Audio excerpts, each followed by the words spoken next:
విశాఖ వన్డేలో విజయం దిశగా టీమిండియా కొనసాగుతోంది. సెంచరీతో జైస్వాల్ ఓపెనర్గా చెలరేగాడు. మెరుపు ఇన్నింగ్స్ ఆడాడు జైస్వాల్. ఇక వన్డే కెరీర్లో తొలి సెంచరీ కూడా నమోదు చేశాడు జైస్వాల్. వికెట్లు తీయడానికి సౌత్ ఆఫ్రికా బౌలర్లు అయితే కష్టపడుతూ ఉన్నారు. ఫోర్లతో బౌలర్లను హడలెత్తించాడు జైస్వాల్. ఇక ధాటిగా ఆడాడు మరో ఓపెనర్ రోహిత్ శర్మ. హాఫ్ సెంచరీతో రోహిత్ శర్మ కూడా చెలరేగాడు. 75 పరుగుల వద్ద కేశవ్ మహారాజ్ బౌలింగ్లో రోహిత్ అయితే అవుట్ అయ్యాడు. ప్రస్తుతం భారత్ విజయం దిశగా అడుగులు వేస్తోంది. మరికొద్ది రన్స్ దూరంలోనే ఉంది భారత్ టార్గెట్ను ఛేదించడానికి. దీనికి సంబంధించి మరిన్ని అప్డేట్స్ మా కరెస్పాండెంట్ వెంకట్ అందిస్తారు. వెంకట్,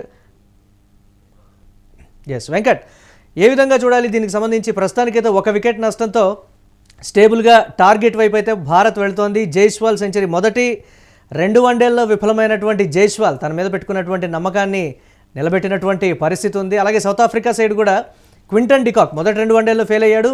ఇప్పుడు 3వ వన్డేలో ఇద్దరు కూడా సెంచరీలు చేసినటువంటి పరిస్థితి ఉంది. ఎలా చూడాలంటారు భారత్ గెలుపుకు సంబంధించి?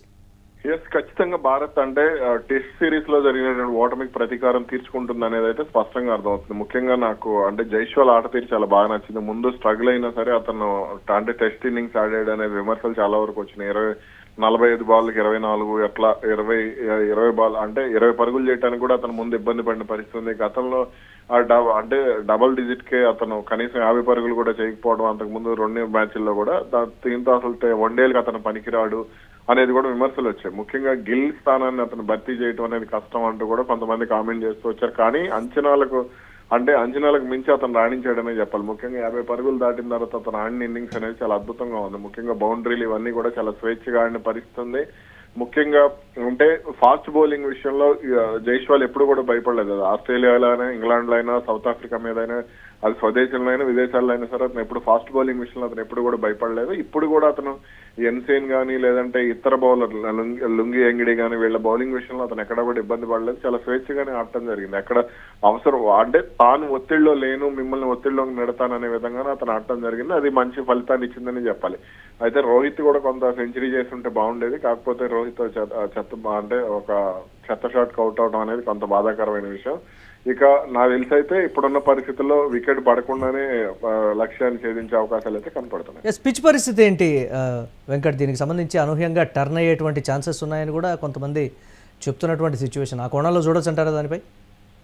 అంటే పిచ్ ఇప్పుడు ప్రస్తుతానికి అయితే బ్యాటింగ్ అనుకూలంగానే కనపడుతుంది. ఫస్ట్ ఇన్నింగ్స్ తో కంపేర్ చేస్తే సెకండ్ ఇన్నింగ్స్ లో బ్యాటింగ్ చాలా అనుకూలంగా కనపడుతుంది. వాస్తవానికి మన భారత్ లో ఈ ఫాగ్ ఉంటుంది కాబట్టి చలికాలం కొంత అనుకూలించదు, బంతి కూడా జారిపోతాం, అంటే కొన్ని ఇబ్బందులు కూడా ఉంటాయి. కానీ వీటన్నింటినీ కూడా దాటుకుని కొంత అంటే పిచ్ కూడా అంటే స్పిన్నర్లకు టీమిండియా పరంగా చూస్తే కుల్దీప్ యాదవ్ మంచి వికెట్లు పడి జడేజా కూడా కొంత ప్రభావం చూపించాడు.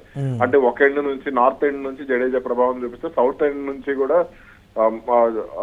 కుల్దీప్ యాదవ్ ప్రభావం చూపించినటువంటి పరిస్థితి ఉంది. కాకపోతే అటు సౌత్ ఆఫ్రికా కూడా అదే ప్రయోగం చేసింది. సౌత్ ఎండ్ నుంచి జడేజా కేశవ్ మహారాజ్ రంగంలోకి దింపింది. కానీ అది పెద్దగా ఫలితాన్ని ఇవ్వలేదు.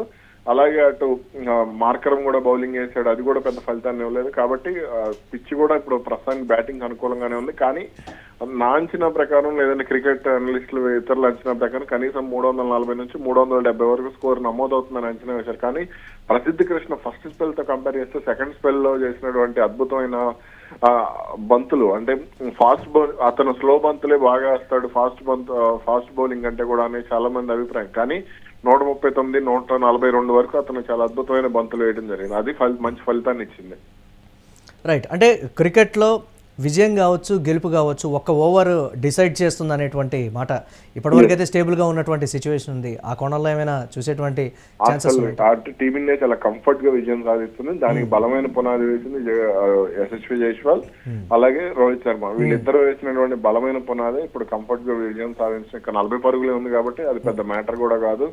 ఇక ఇక్కడ చిన్న ఏంటంటే విరాట్ కోహ్లీ హాఫ్ సెంచరీ చేస్తాడా చేయడా అనేది కూడా కొంత అభిమానులు ఉన్నారు. ఎందుకంటే ఈ గ్రౌండ్ లో విరాట్ కోహ్లీకి మంచి రికార్డు ఉంది, 617 పరుగులు చేశాడు. కాబట్టి కొంత కోహ్లీ ఫ్యాన్స్ కూడా అసలు కోహ్లీ ఆడతీరు అంటే ఫస్ట్ అయితే చాలా మంది సోషల్ మీడియాలో నేను కామెంట్స్ చూసినప్పుడు జైస్వాల్ తొందరగా అవుట్ అయితే బాగుండు, లేదా రోహిత్ శర్మ త్వరగా అవుట్ అయితే బాగుండు, అలాగే ఎక్కువగా జైస్వాల్ అవుట్ అయితే బాగుండు, వచ్చి విరాట్ కోహ్లీ ఆడతాడని కూడా చాలా మంది ఎదురు చూశారు. కానీ అది పెద్దగా జరగలేదు. కాకపోతే ఇప్పుడు అర్ధ సెంచరీ అయినా విరాట్ కోహ్లీ చేయాలనేది క్రికెట్ అభిమానుల కోరిక. అది చేస్తే మాత్రం ఈ అటు వన్డే ర్యాంకింగ్స్ లో కూడా అతను మొదటి స్థానానికి వచ్చే అవకాశం ఉంది. అదేవిధంగా 3వ అర్ధ సెంచరీ, ఇప్పటి వరకు 3 సెంచరీలు చేశాడు వైజాగ్ గ్రౌండ్ లో.